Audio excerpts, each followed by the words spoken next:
We often believe that we need to be angry in order to set a boundary, because calm boundaries didn't work before, or because you were never allowed to have them without a fight, or because you've watched people only respect no when it comes with intensity. But here's the truth. If the only boundaries you can hold are angry boundaries, you will keep waiting to be pushed past your limit before you protect yourself. And that is not freedom. Our official alignment anchor. Yellow light. Pause. Breathe. Right where I am, God is. So I ask, what's the most aligned next step? Not the most impressive one. And I move one faithful step at a time. Here is today's consequence. When you believe boundaries require anger, you delay them until resentment builds. And then you either explode or collapse.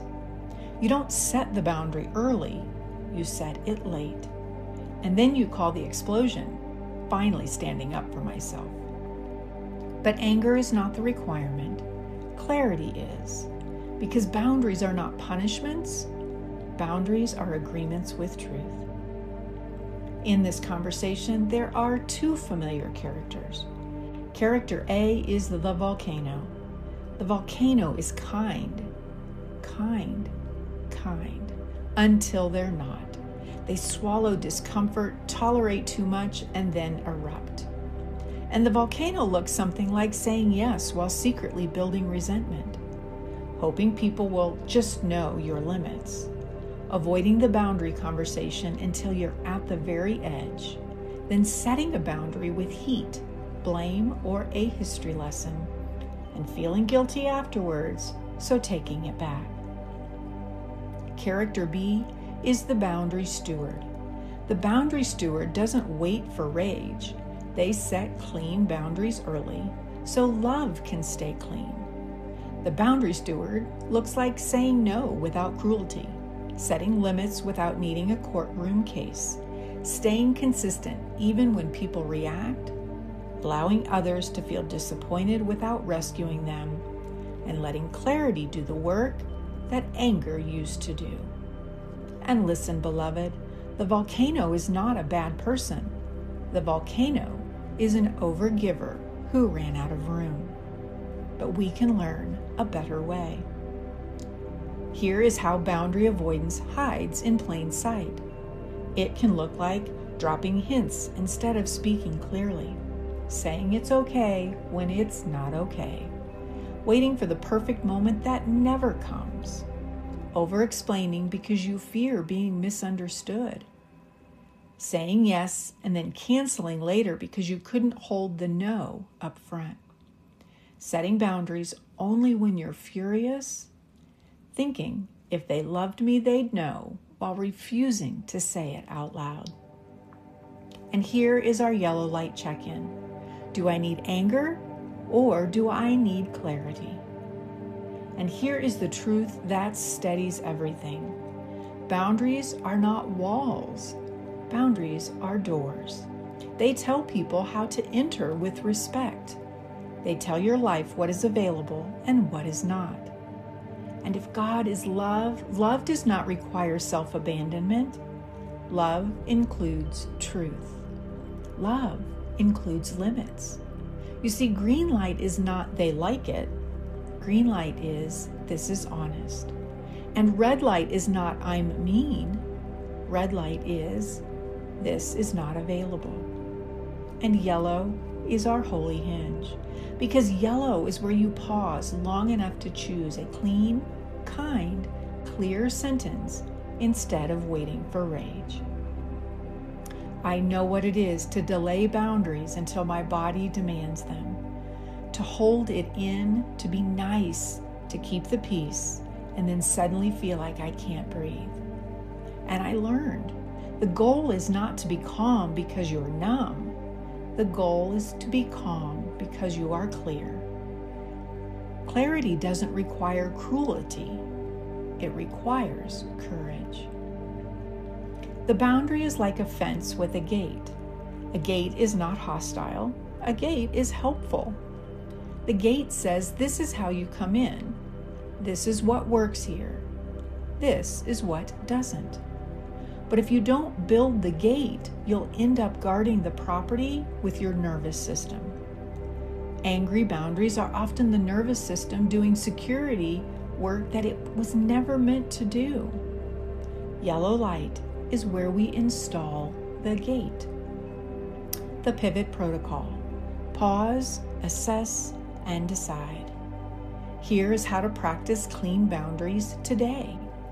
Our first step is to pause. Before you say yes automatically, before you swallow discomfort, take one breath. Say, yellow light. Our second step is to assess. Ask 3 questions.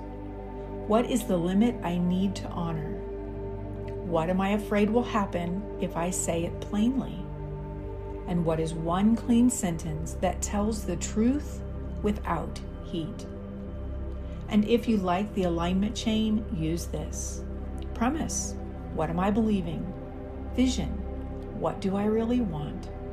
Purpose, why does it matter? And strategy, what is the next faithful step? Because boundary fear often sits on a premise like, if I set a boundary, I will be rejected. And beloved, rejection from misalignment is protection. Our third step is to decide. Make one aligned decision, not 10, just one. Here are 3 clean boundary sentences. That doesn't work for me. Or, I'm not available for that. Or, yes, and here is what I can offer. And then stop talking. Let the boundary stand on its own legs. And remember, this is not the most dramatic step, and it's not the most impressive step. It's the next faithful one. So here is your charge for today. Stop waiting to be angry in order to be honest. Boundaries without anger are possible, and they are powerful. Our yellow light, beloved, is to pause, assess, and decide. And today, practice this sentence. Clarity is kindness. My boundary can be calm. If you like to journal, use the following prompt. Where am I delaying a boundary, and what clean sentence would protect my peace? If something in today's conversation stirred you, don't rush past that. That stirring is often the soul's way of saying, pay attention, this is your yellow light. And you do not have to navigate this alone. If you are craving clarity, if you're ready to live with purpose and you want aligned action that holds up in real life, I would love to support you. You can reach out to learn more about Life Charter or what it looks like to work with me, Babs. Just send me a message with the word yellow and tell me where you feel stuck, numb, or unsure. I will respond with the next best step and the simplest way that we can walk it together. Until tomorrow, yellow light, pause, breathe. Right where I am, God is. What's the most aligned next step? Not the most impressive one. And I move one faithful step at a time. Thank you for sharing this journey with me. I love you deeply, for in truth we are old friends because we are